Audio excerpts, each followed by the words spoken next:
guys, welcome back to my channel, and hello if you're new here. Thank you so much for joining.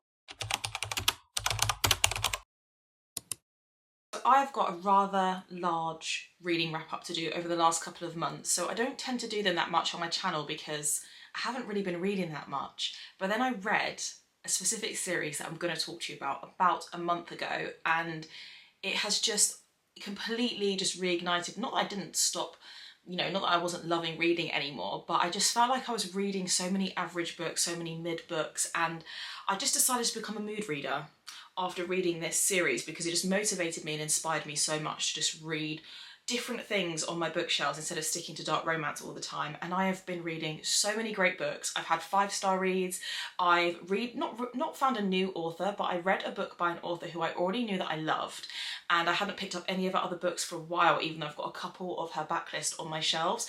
Picked up a book from a specific author, rated it 4.5 stars, absolutely loved it. I've read so many different genres. I've really been mixing up contemporary, fantasy. I have read a couple of dark romances, but not reading them consistently all the time, and I'm just having such a good reading couple of months. Like at the moment we're on like the 12th, is it the 12th or 13th of September today? I don't even know, but I've already read 6 books for the month, which is as many books as I was reading in an entirety of a month for probably the majority of the year. So you just cannot stop me from reading right now. I've been reading so many books, so I just want to share with you guys what I found disappointing, 5-star reads, books I would recommend, all that good stuff. We've got a real variety of genres here, and yeah, I'm just having the best time. And I'll also just update you guys on my current read as well. So I think we'll get the negativity out the way and talk about the disappointing books first. So I'll just get one that I feel like probably a lot of people are going to be upset with me over, but Belladonna by Adeline Grace.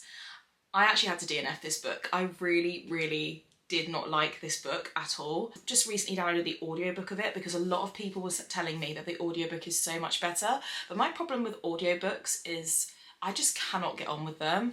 I just cannot stand the narrator's voices. I've tried about 4 or 5 different audiobooks, which I know isn't a lot, but I've tried different audiobooks. I cannot get into them for the life of me, and I just don't feel like it's my preferred way of reading. I don't think I'm ever going to be an audiobook girl, but I did download the audiobook because I had a free credit and I thought I may as well before I cancel the Audible subscription. So I'm going to try the audiobook because having read what I've read, I can imagine that the audiobook would be better because it's in third person, which isn't an issue for me, but the way the third person was written, I didn't like it. It was throwing me out of the book far too much instead of drawing me in.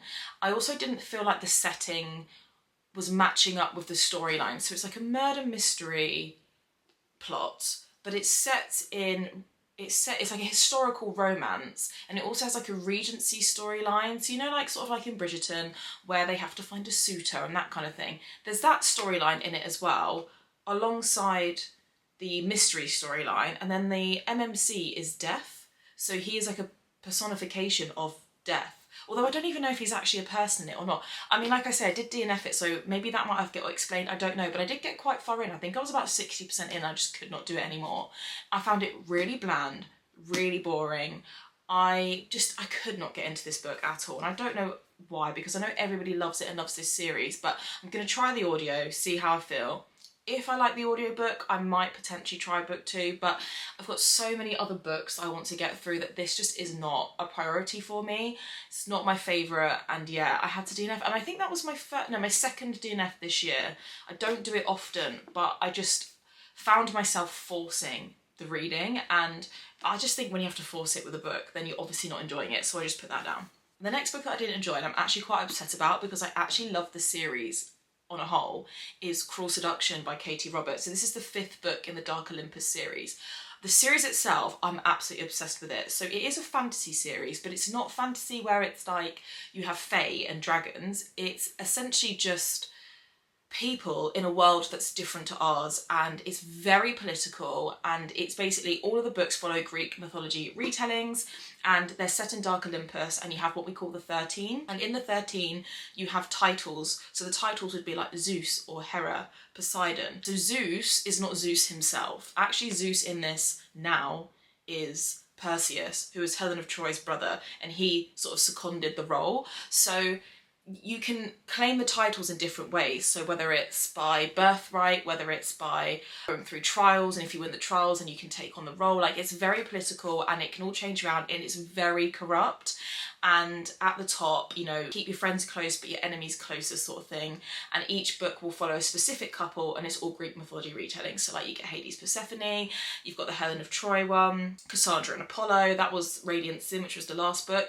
And this book follows Aphrodite, Hephaestus, I don't even know if I'm saying that right, and then Pandora and Adonis. And it's like sort of like a polyamorous relationship scenario. And the problem that I had with this was, even though the spice in it was really good, it was really surface level, and the plot along all the books is the same. So there's something going on in Dark Olympus and it's the same story that's sort of unfolding across all the books, and then each book might just switch between obviously our main characters. So the plot itself, great, but the romance in this was just so, it just really wasn't great. It was really lacking. I felt like they all went from just being enemies to just suddenly liking each other, caring for each other, loving each other, and there was no real development for any of it at all, which I don't like. I feel like it's really unrealistic. I can't get on board with it. I managed to finish it just because I wanted to know what was happening with the other subplot with Olympus itself. But yeah, this was my least favourite book. So my favourites so far have been Neon Gods and Wicked Beauty. Radiant Sin was actually really good as well. So they're my three favourites, and then my least favourites so far are Cruel Seduction and Electric Idol. So I gave it 3.5 stars. It wasn't the worst book in the world, but compared to her other books, it just didn't feel as juicy and exciting as the Dark Olympus series normally is. But I am still going to continue it because even though this wasn't bad, it was just disappointing. And then the last book that I didn't really love was The Fae Princes, and this is the last book in the Vicious Lost Boys series by Nikki St. Crow, and it is a dark Why Choose Peter Pan retelling. There's 4 books, this is the last one, and they are novellas. So each book is 200 pages. Some are less, some are slightly more. They're around 200 pages, and I think that's where she goes wrong with this series.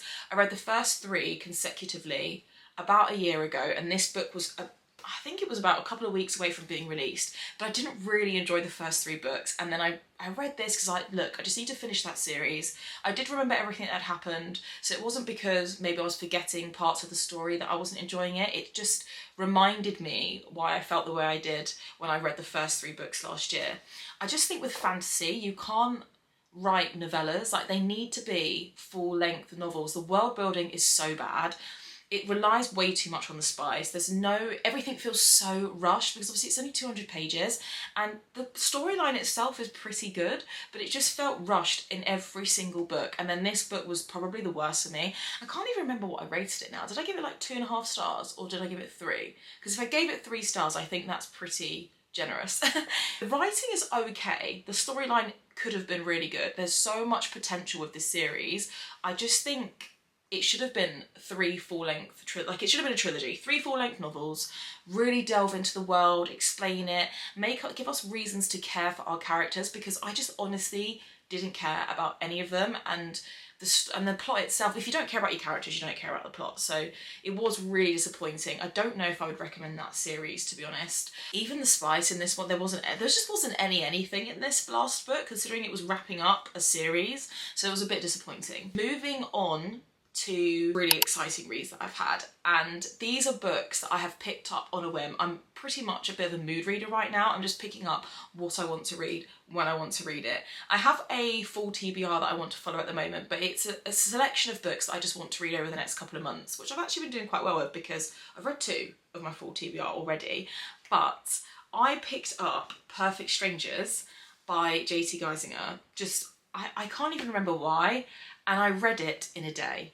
I read it in 2 separate sittings in the space of 1 day. I could not put this down. I rated it 5 stars. It is insane. So I've read one other J.T. Geisinger book, which was Pen Pal. Absolutely loved it. Also gave that 5 stars and also read that in 1 sitting because it was just crazy. The plot twists were amazing. I didn't see it coming. I didn't know where the book was going, so I had to keep reading.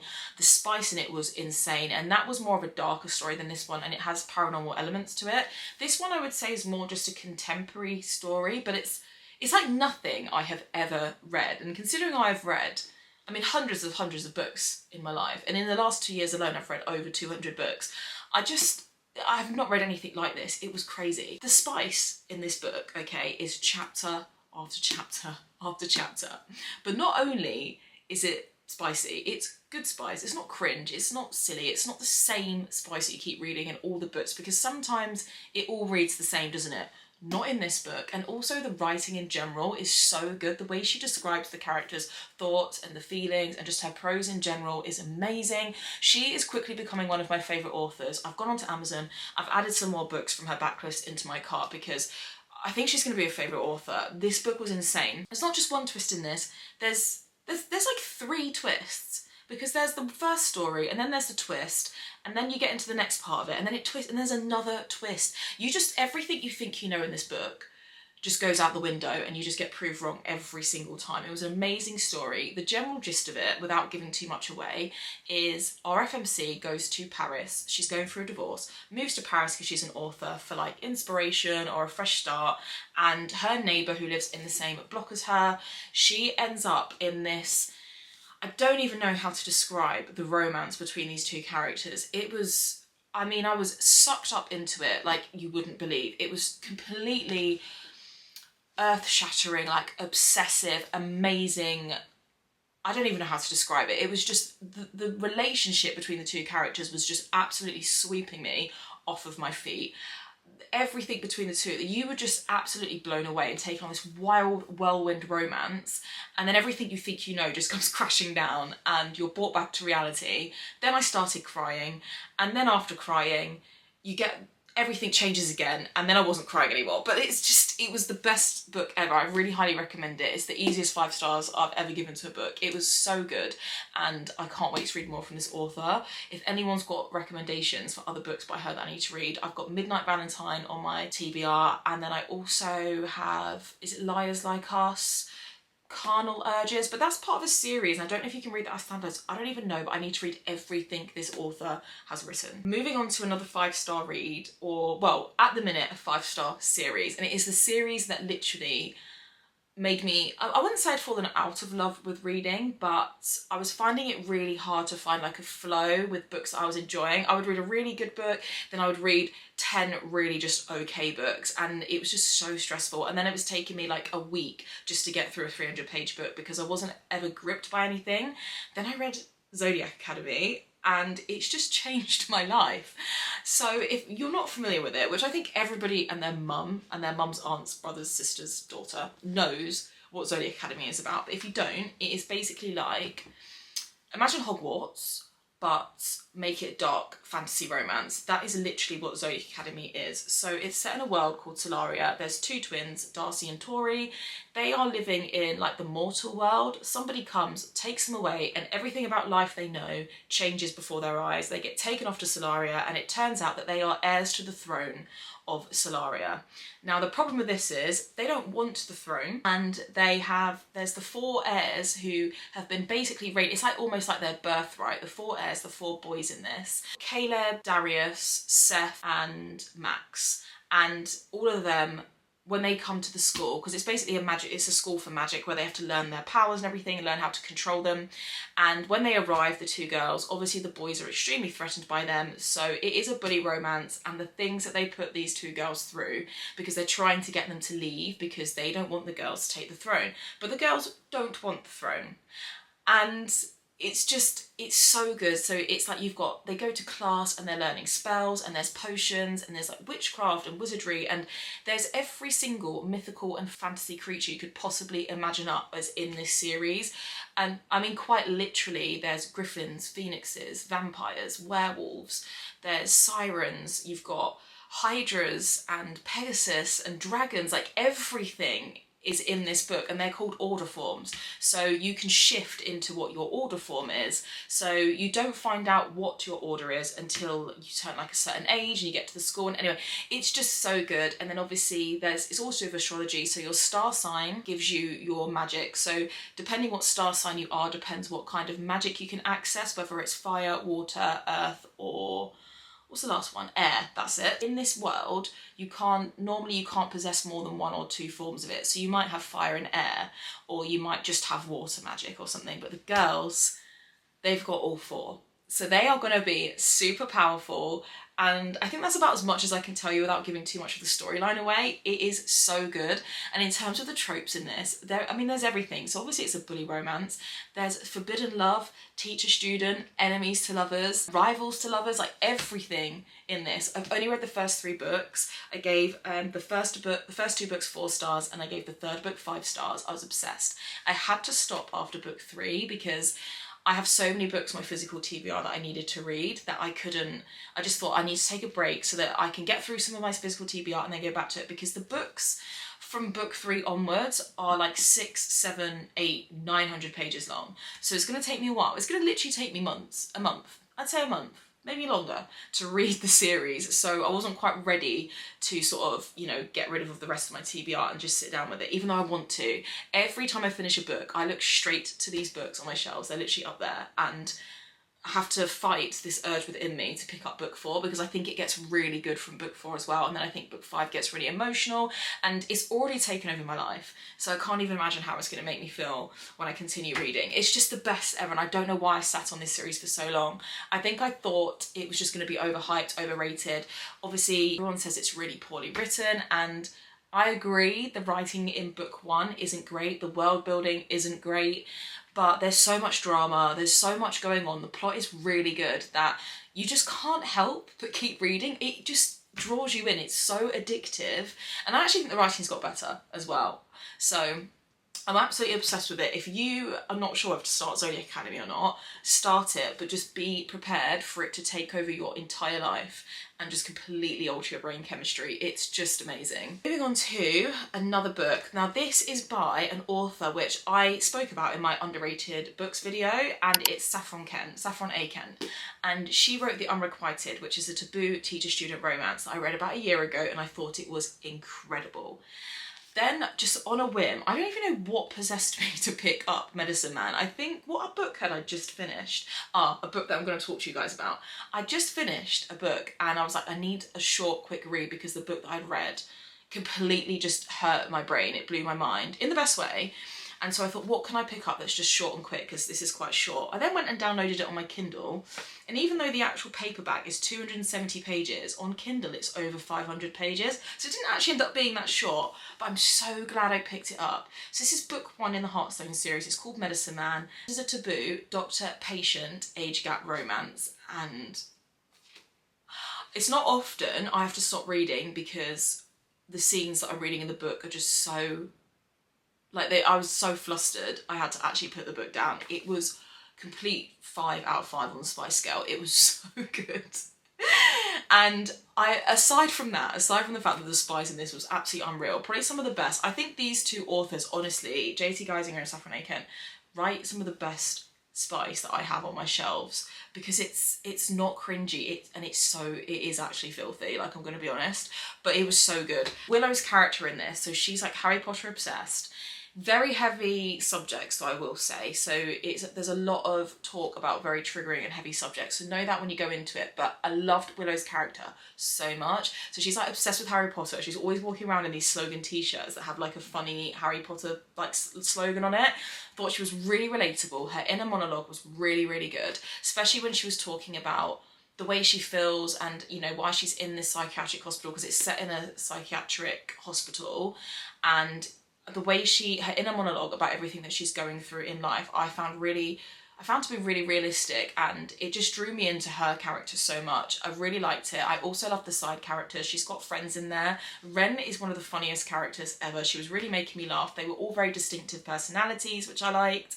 And then you've got Dr. Simon Blackwood, who is, bearing in mind Willow's 18 by the way, Dr. Simon Blackwood is this 33-year-old psychiatrist, and he has to come over to the institution. He's left his other role, and there was something going on with why he had to leave his other role, some stuff going on in his life, and you do find out why he is the way he is. And one of the reasons why I didn't give it 5 stars was because I found his character so frustrating, but you do get explanation for it at the end. But aside from that, I just couldn't get connected to him, which is also why I didn't want to give it 5 stars. But oh my god, like, for a taboo romance, it was really good. There's literally like scenes where, so the nurses are on night rotations, and he knows obviously exactly what times they're going to be walking past Willow's room, and he will sneak into her room in the middle of rotations at night, and just, she's inexperienced, he's experienced. It was just, honestly, I was throwing my book. It was so good, so I really recommend it if you're interested in boo romances. If you're not, maybe don't read this because it does lean quite that way. But it was so good, and I'm really glad that I picked it up, and I can't wait to read more from the author. So definitely like a new author that I think is fast becoming a favourite for me as well. This book was amazing. I gave it 4.5 stars. Just insane. So the next book, this is probably one of the most different books that I've read. Now I put this on my full TBR, and then I put a poll up on my Instagram saying, what book should I read next? And everybody picked The Unmaking of June Farrow. And this book gave me heart palpitations and a headache, but in the best way possible. You can't talk about this story really without ruining it, but all I will say is it's magical realism. So it's basically set in a contemporary real life setting, but it has elements of fantasy in it, but not like dragons or fae or anything, but in the sort of, it just has fantasy elements to it that, you know, wouldn't actually happen in real life, but happens in this book even though it's in a real life setting. And this book was nothing like I expected it to be, but in the best way possible. I ended up giving it 4 stars just because it is set in, most of the book is set in 1951, and I don't know what it is with me and romances like that, but I just don't always get on with them that much. I just feel like the setting that it was in, because it was back in the day and it's set on a farm, and I just felt really disconnected from the setting of the book. But what I will say is that the setting worked so well for the story that she wrote. It's super unique, it's super well written, it's gonna blow your mind, and if you haven't read it yet, it really is as good as everybody says. I just can't explain it because it would just give too much away, and I can't explain it without spoiling it, but it was a wild ride to say the least, and I still don't really think I've fully wrapped my head around everything that happened in this book. I don't know if I ever will, but it was really, really good, and I'm really glad I picked it up. Very different for me. I don't think I've read much like this at all, so it was refreshing to read something really different, but it was definitely worth switching up the genres a bit because it was amazing. I really highly recommend it. Lastly, I'm just going to quickly talk about the book that I'm reading at the minute. My current read is The Crimson Moth, and this is a YA fantasy, and I don't really know too much about it. I have kind of gone in blind. I'm about 50 pages in, and it's basically about witches who have been banished or outcast, outlawed or something like that, and they are being hunted. And then I think our FMC, she's a vigilante, so she goes out at night, I think, and tries to save the witches. And I think what's going to happen is she ends up falling for the guy who is on the opposite team to her. So it's basically about witches, witch hunters, rivals to lovers or enemies to lovers, but it is YA romance, so I don't think it's going to be overly spicy, which is probably good because some of the spice I've been reading right now, I think I honestly need a break. But it's meant to be really good, and I'm really enjoying the setting. It's very easy to read. I don't know if that is because it is a YA book, but it's really easy to read, easy to follow. The world that she's creating, I can really vividly picture it, which is perfect. I am actually going to go and sit down with it now. I'm currently vlogging, so I'm vlogging these reads that I'm reading at the minute, and I cannot wait to get back into it because it feels different to other books that I've read. The only other YA fantasy that I've read was Powerless by Lauren Roberts, so I am excited to read something like this because everybody's giving it 5 stars, but I don't really know a lot about it. But I do like to go into books blind because I think you have a much better reading experience. Sometimes if I read too many Goodreads reviews, I already go in disliking certain characters before I've even met them, so it's good to go in blind. No idea what's to come, so I'm going to sit down with it now. If you have read this and you liked it, let's talk about it down below in the comments, because I'm so excited to read something different. So I put on my Instagram literally this morning, what book should I read next? And this book won by a landslide. I think it was like 47% of people voted for me to pick this up as opposed to the other options that I had. I'm trying to think of other books I've read that are similar to this, but honestly, I don't read a lot of fantasy, so I don't really have a lot to compare it to. So I'm just really enjoying fantasy at the moment, and Zodiac Academy has definitely set that off. So I'm really excited to pick this up. I'll keep you guys updated on my Instagram account, which is going to be linked down down below if you're not following it so that you can follow. So that is all the books that well, it's not all the books I've read more books than this, but these are the books that I wanted to talk about and sort of wrap up and let you guys know what I've been reading, what I'm planning to read. I'll link my full TBR down below as well because I did do that video, so those books will be up and coming, probably in vlogs and stuff over the next couple of months. And yeah, I'm really feeling dark academia, dark fantasy. I'm not really reading that much dark romance at the moment, and I don't even miss it. I don't miss it at all. Let me know what books you guys have been reading in the comments below and any recommendations for videos and even books that you think I should read over the next couple of months. Thank you so much for watching my video, and I'll see you guys in my next one.